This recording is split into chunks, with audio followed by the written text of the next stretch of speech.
Welcome to the fun and mentals of real estate. I got a question for you today. I got a question, Glenn. All right. How hard is it for you to let go of stuff? Let go of stuff. All right. First of all, I'm Glen Calvin with Gil Mortgage, and this is Angela Dillmon with the Dillmon Group here at Keller, Realty, Chesterfield. Yeah, letting go of stuff. This is fun. We're gonna have fun today. My dad used to say this saying. He'd say, "We buy things we don't need with money we don't have to impress people we don't like." Oh wow! So sometimes I think about that when we have all this stuff, but it is hard to let go, and it is hard. And stuff. Some things have sentimental value. Some things are just junk. What were you telling me earlier about storage units? Oh yeah, That was amazing. You know the statistics on storage units. So this is how hard it is for Americans to let go of stuff. There's like so many. There's like millions and millions of storage units, and there's like one for every 14 people in the U.S. Is it 1 in every 5 households have a storage unit? Yeah. If the household size is like 2.55 people, That's just amazing. it's like 1 out of every 5 households has a storage unit across the U.S. This is how hard it is to let go of stuff. Okay, you're like, why are you talking about this today? You know, what's this question all about? This question is about, our topic today is about positioning your house for sale, marketing your house for sale. And the get ready part, the foundation of getting ready to market, that's where the gold is. Yeah, you're Okay? right. And I think when we talk about letting go, how many people don't want to let go because they've got a very low interest rate? Oh, well, let's start with that. Yeah. So you might be sitting on your 2.5, 3. Right. And Or then 2 we're looking for at some 6 people. 3/4, 7, yes. Right. And And you're like, I'm- you got to let go of There's something. no way. Yeah. So, I say to that, if you don't need to move, you shouldn't be moving. I mean, you don't want to move just because you want to move. Mm-hmm. But on the other hand, if your situation's changed, your house is too big, your house is too small, your job has changed, your kids have moved, you want to be close to the kids, don't hold on to that interest rate. It's so hard that it keeps you from living your life. Yeah, that's right. Because we're here to help you live your next dream lifestyle. Yes, right. Right? And build wealth all at the same time. So you'd be surprised how much equity you really do have and how easy it is to move. And really, you don't need to, people do think they have to double pay for the house. Like, well, I'm just going to have to double pay for something else. Because Like, you're no. You have so much equity in your Right. house. These houses have gone up in value. Yeah. And you're down here. And a lot of times it's a simple mathematical equation. Yeah. Yes, my rate is higher, but I'm borrowing less money. So my less money. payment is lower. My payment's the Yeah. same. And I would say before you would just put moving out of your head until interest rates get low while the world turns and everybody moves and you sit there clinging to that low interest rate, talk to somebody. Do the math. Prices just keep going up. Yes. Right. Right? And then when the interest rates drop, we're going to have double the buyer pool. You're right. Because everybody else is saying the same thing. Yes. So this only gets more expensive. So I agree. that's kind of our note on that one. So the biggest thing is when you're prepping your house for the market, and many people are like, I just want to sell as is. I don't want to go through the hassle. That's great. You can always sell as is. And if you want to sell as is, you're going to get a third less. I'm just going to tell you right now. That much, a third. Oh, it's terrible. Wow.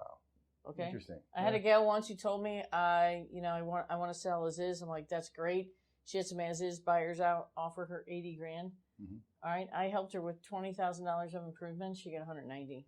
That's incredible. I'm just saying. Okay. And that's it's difficult. That's typical scenario. It's difficult to buy a house as is too, because the sellers that's not willing to make any repairs, it could come in that the appraiser makes note of some deficiencies in the house. Yeah. So you talk a lot about the buyer pool. When you're selling as is, you're really limited to that buyer pool to somebody that's got a lot of cash. That's true. Maybe doesn't need to finance. Yeah. So you're leaving a lot of money on the table. That's right. We don't want to do that. So Right. let's talk about positioning your house for the market to get the greatest amount of money you can, right? Yeah. So the first thing that we do when we come to see someone's house, that the first question they have is, what do I need to do? Yes. Right? So do I need to make repairs, and what do I do with all my stuff? Okay, those are the two things, right? So this is kind of why we have the stuff topic here going on, because the process of selling so that you can go live your next dream lifestyle, whether it's near the grandkids, right, or it's that next upsizer house to raise the family in, you have to let go. You have to let go of stuff. You have to let go of your precious wallpaper or your favorite paint color, right? And this is hard for people, but I want you to start thinking about it because there's gold in it. There's a lot of money in paint, for instance, right? Right. And so paint and cleaning and paint is where we always start. And those aren't that expensive. And the return on investment there Right. is amazing. So let's just talk about the buy for residential. Residential buy is very, very emotional buy. So this is the person coming to buy my house. That's right. People come in to see your house. It's very emotional. And what do they say? Only get, what does it say? You only get one chance to make a first impression. Oh, there right? you go. Yeah. And your first impression is now online. Your first showing's online. Mm-hmm. So and we it's do a lot of everything emotion. for the pictures, everything for the marketing. Everything is done for that. So you want to take a house that might be 40 or 50 years old and always make it feel like it's less than 10. You know, you were so instrumental in helping my mom sell her house. And there was the house that my dad built when I was 7 years old. That had so much emotion with that house. Yeah, sure. And I would visit my mom all the time. It was a great house to hang out, to all the families. House. Yes. And in my mind, it was beautiful and perfect. But she bought a villa. She moved out. Angie came in, painted fixtures, and we'll talk about this later, but staging. And I was just amazed at the transformation. Yes. So that's what you want to do. You want to take a house that's older and make it feel 10 years or younger. Okay? Yeah. That's the goal. Now, how do we do that? Colors, for one thing, the most modern colors to open up your buyer pool. You want your buyer pool to be as big as it can be. Right. So, because there's only a few ways to trip emotions. Since residential is such an emotional buy, you have 2 ways to do it. Colors of your wall, colors of your cabinets, colors of your counters, colors of your flooring, colors, and staging.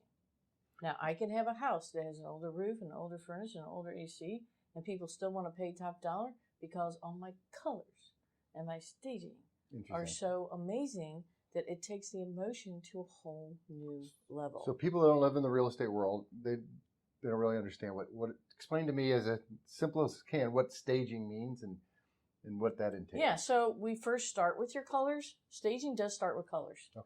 Okay, so the first thing we do is walk through and look at the color of your walls because that's the easiest and highest return on investment is to have a painter in, right? So you can paint yourself, you can have somebody in. So the first thing we look is that.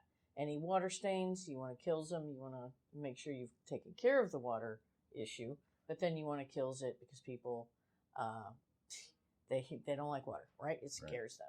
So we want to do that, and we want to make sure that nothing's showing. If you have a basement that you've let leak and it goes through the floor drain, let's fix the leak. Let's clean it, right? Cleaning. Deep cleaning. We have professionals that do that are very reasonable. You'd be surprised. Most people are like, well, how much is it going to cost for somebody to deep clean my house? And they think it's going to cost thousands. But it's typically between $300 and $500. Wow. And they're like, oh, they can have it. And so many people are like, wow, that's what it is? Yeah. Sometimes 700 on the bigger ones, right? But it's not as much as you think. So deep clean, and then we check all the colors. We check for all the water stuff. We're going to look at your kitchen cabinets. Do they need to be painted? How much does that cost? Usually that costs $1,500, maybe $2,000. Just to paint them, not to redo the whole kitchen. Just to paint them, bring the color scheme up, right, to today's color. Your countertops, they can be easily replaced if it warrants it. You don't always have to in this kind of market because it's such a seller's market. We're not doing as many counter replacements as we used to. And then your flooring. So I recently had one where the lower level had the black rubber mats, the square, the square carpet squares, everywhere. And it just, looked like a bachelor pad. I'm like, you've got a really beautiful lower level with a kitchenette, a beautiful bathroom. How about we carpet this? So for a couple grand, we carpeted it. Nice. I mean, and they ended up a full 6% over asking, full $25,000 over asking. It was well worth the money, right? So we come in and we look at things like that. And so we're going to recommend updating some colors, maybe stripping some wallpaper. You don't always have to strip it in this kind of market because it's such a seller's market, but each little step has its advantages and brings a better return on investment. So it's not the speed. It's like you can sell homes quickly, but if you want if you want to build your wealth, don't leave your wealth on the table. That's all I'm going to say there. Great. So first we do colors. And then we're going to go through, after we look at colors, we're also going to be looking at any repairs you need to do. So rotted wood trim, that's always a big deal. Your exterior landscaping is a big deal. Yeah, we haven't talked about the exterior yet. Right? So what all do we need to do outside? So curb appeal's huge, right? Of course, yeah. Right? Because pictures. Right. Right, online. Oh my God, I got to go see that house. Yes. Right? That's what you want people to say, and they're not going to say it if you don't do You're going to give change them up. advice Fresh about mulch, yeah, take out the old stuff, maybe put some smaller bushes in, Gotcha. put some flowers, pop some color on your front porch with a flower pot. But then back inside, we're also dealing with lighting. You'd be surprised how cheap it is to change out your lighting. So if your light fixtures are, from the 80s, right. consider a Upgrading. $25 fixture to come in. They're not that expensive. Is that something I'm going to they do really on my aren't. own, or you're going to advise me? Because Well, we have people that do everything. So we Okay. offer the concierge service where we help you do this. Nice.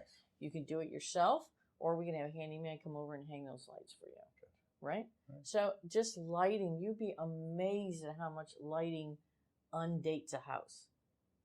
You just it's stuff I get would rid never of the think shade about. carpet, get some modern colors in there, change your lighting, Right. clean it. Oh my gosh, the return on investment right there is off chart. All right, all that's done. Now we're going to look at staging, which is bringing in No, newer furniture. We'll get there. We're not there yet. Oh, okay. There's still more. Wow, this is complicated. There's still more. Yeah. Still more.